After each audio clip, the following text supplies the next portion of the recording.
కామారెడ్డి జిల్లా ఎల్లారెడ్డి నియోజకవర్గం స్థానిక ఎమ్మెల్యే మదన్ మోహన్, ఎంపీ సురేష్ షెట్కర్ ఆధ్వర్యంలో Sadashivnagar market committee chairman and డైరెక్టర్ల ప్రమాణ స్వీకారం జరిగింది. సదాశివనగర్ మార్కెట్ కమిటీ చైర్మన్గా సంగ్యా నాయక్, వైస్ చైర్మన్గా జక్కుల రాజిరెడ్డి ప్రమాణ స్వీకారం చేశారు. వారితో పాటు సదాశివనగర్, తాడ్వాయి, రాజంపేట, రామారెడ్డి మండలాలకు చెందిన నాయకులు మార్కెట్ కమిటీ డైరెక్టర్లుగా ప్రమాణం చేశారు.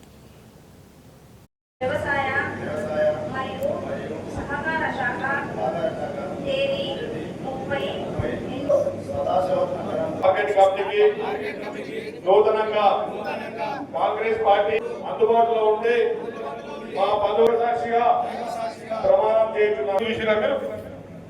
పుట్టకోడి మావలాడ రోజు 400 ఫైలు పోతున్నాయి. ఎల్లారెడ్డి అంటే భయపడుతున్నారు. సేరెడ్డి మొత్తం నింపుతున్నారు రూమ్లలో. ఒక స్కార్పియో పెట్టిన డ్రైవర్ స్కార్పియో మామూలు ఉంటారు. 400 ఫైలు పోతాయి. ఎల్లారెడ్డికి వచ్చిన ఎల్ఓసీలు ఏ కాండిషన్ కూడా రాలే. ఇలా మీరు బాగుంటే, కార్యకర్త బాగుంటే, లీడర్ బాగుంటే పార్టీ బాగుంటది, నేను బాగుంటా అని చెప్పి ఆ సీఎంఆర్ఎఫ్ చెక్కులు కూడా హోమ్ డెలివరీ ఇంటికే డెలివరీ చేయమని చెప్పి మీరే డెలివరీ చేయమని